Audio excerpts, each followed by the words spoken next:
So today, let's have a chat about the difference between sales and marketing. And this video was inspired by actually our marketing director, Brett Taylor. So thank you, my man. And also by a Facebook post that I saw that I had to respond to. So I'm going to talk about that a little bit in this video. Now, before I do that, my name is Todd Toback, and I've wholesaled more than 1,000 houses, and 95% of those were locked up by somebody on my team and not by me personally. And I specialize in transforming real estate hustlers into real estate business owners that own an asset that throws off cash month after month after month without their personal day-to-day involvement. If this is the first time that you're watching me, I've got a gift for you. Head on over to nextlevelwholesaling.com. I have an assessment there that I've created specifically for you. It's going to have you rate yourself in the 4 core areas of your business. It is marketing, acquisition, disposition, and cash flow accounting. Okay, if you take it, it's going to take like 120 seconds. But the great thing about this is that it's going to give you clarity on what your very next step is, okay, to start to extract yourself out of your business. And most importantly, once you get your time back, you're going to notice that this thing is going to become very profitable. So head on over to nextlevelwholesaling.com, take the assessment. I take it every quarter. I know it's going to be worth your time, and it's my gift to you. Nextlevelwholesaling.com. All right, so back to the difference between sales and marketing and the Facebook post. The Facebook post that I saw said, I know of an investor who sent out 10,000 postcards and he got 0 deals. Direct mail is dead. And I normally don't respond to Facebook posts, but man, I just went on a tirade. I couldn't help myself, right? Because you had a third party saying that somebody else sent out 10,000 postcards and it didn't work. And I said, there's so many variables here, so many things that could have gone wrong from point A to point B, right? That there's no possible way that you could make this judgment unless you break this down. And so what's the difference between marketing and sales? Well, marketing gets the phone to ring, right? It's marketing that gets people to raise their hand that says, I'm possibly interested in selling my house. That's it, right? If you're doing direct mail, if you're doing pay-per-click advertising, if you're doing SEO, if you're reaching out to realtors, if you're doing cold calling, your cold callers are marketers. And all they're doing is saying, are you interested? And that person raises their hand, they say yes. Once someone says, yes, I'm possibly interested, or give me a call, or give me an offer, marketing's job is essentially over.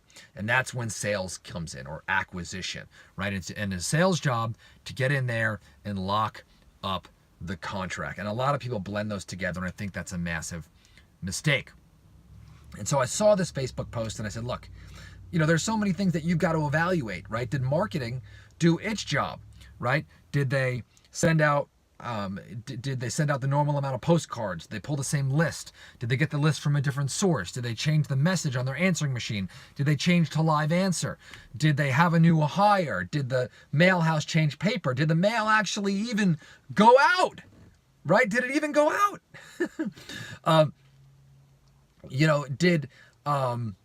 Did you mail during a holiday? And so all of these things are fundamentally answered in how many leads came in the door. How many leads come in the door? That's how you will really evaluate marketing. So if you sent out 10,000 postcards, did you get 50 calls? Which, by the way, if you're in my market, San Diego, hey, you're doing really good. If you're in Birmingham, Alabama, you are like, what's going on, right? But you're going to have to evaluate your direct mail response where you're at. It all comes down to return on investment, by the way. Dollars in, dollars out. And so, you've got to evaluate that. And if you're getting the calls, you probably don't have a marketing problem. I'm going to repeat that. If you're getting the calls, you probably don't have a marketing problem. Now, what salespeople do, acquisition, sale, and I've hired a lot of them, is when sales aren't going their way, when they're not closing, when they're not getting deals, they're like, oh, marketing sucks. Marketing's dead. Marketing's no good. The market's changing, blah, blah, blah, blah, blah, blah. Okay, all I want to know is, did the phone ring? And if the phone rings and you have leads, well, then we take a look at sales, right? The line has been drawn. We got an idea. We're starting to diagnose. So now we go over to sales. And I said, hey, look, did this person answer live? Did they get back to people in a reasonable amount of time? Did you have a new acquisition specialist? If you were a one-man show, were you completely overwhelmed and only looking for the low-hanging fruit? By the way, you know what I'm talking about, right? When you're a one-man show and those leads are coming in and you're talking to buyers, you're talking to sellers, you're talking to the title company, you're talking to the seller's uncle who says you're a scam artist. Whatever that is, right? And you're scattered, don't tell me that you're getting back to those leads quick enough, all right? Because you become one poor salesperson once you start doing everything yourself as a business owner. How do I know this? I used to be there, right? And so you got to ask yourself at that point, are you doing everything in your power to close, and evaluate that? Are offers going out to every single person who says no? Are you going out in appointments and going through your sales process, hopefully from the No Limits selling system? I did a few videos on how to talk to motivated sellers a few videos ago. Check them out on YouTube, how to talk to motivated sellers. Just search it on my channel. And so it's really, really important to understand the difference between the two. And so now you got to ask yourself, okay, did the phone ring? And if it did, you got to analyze your sales process. Well, what happens if you're not getting the leads, right? If you're not getting the leads, it's often hard for salespeople to do their job. Okay, acquisition specialist, absolutely. Okay, it's good to dig in the database. It's good to churn what's in there. You can pull out 100, 200 grand out of a database any day of the week, and I think you should do that. But it's also important to infuse fresh meat into that database. And so if you're not getting the calls, well, now you don't have a sales problem. You've got a marketing problem, right? Or a marketing challenge. Now, every time I say a challenge, it's amazing, right? Because every single little step in here, if you're not doing deals or you want to do more deals, put all these little things on a dashboard. Say, all right, how can I improve my mail piece to get more calls, right? How can I decrease the cost of my actual mail? By the way, we actually do have a discount on our mail house. I will actually put a little link in below to get lowest price on mail, by the way. Just got that today, so real excited.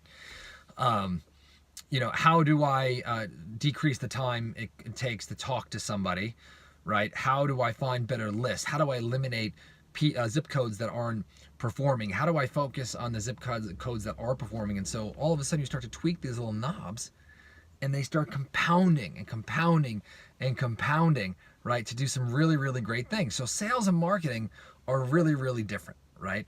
There's variables inside each one that can greatly affect your response and your performance. So you want to evaluate each one. The moral here is all these little knobs need to be worked on, right? Not all at once. That's okay. Take the pressure off yourself, right? But work on each one and improving each one along every step of the way. And when you do that, guess what? You're going to lower your cost of marketing. You're going to increase your conversion. You multiply that. Guess what? You're making a crap load of money in less time. And now, once you got this on the dashboard, guess what?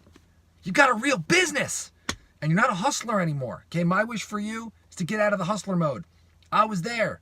I used to work all the time, and I didn't really even make that much money, and my wife was pissed off at me, right? So once I realized that I couldn't do it all myself, right? I started to hire a team, and then look at these things, and life got better, and my wife, she loved me again.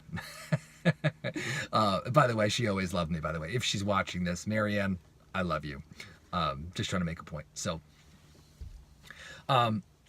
if you want to get out of this hustle mode, head on over to nextlevelwholesaling.com, download the assessment. Today I addressed the marketing and acquisition, those two that I talked about today. Rate yourself. Find out where you need to make those changes, score yourself. Those two were there, right? So nextlevelwholesaling.com, download the assessment. It's going to be worth your time, free. It's on me. And take a look at that marketing, take a look at the sales, turn the knobs, and watch that business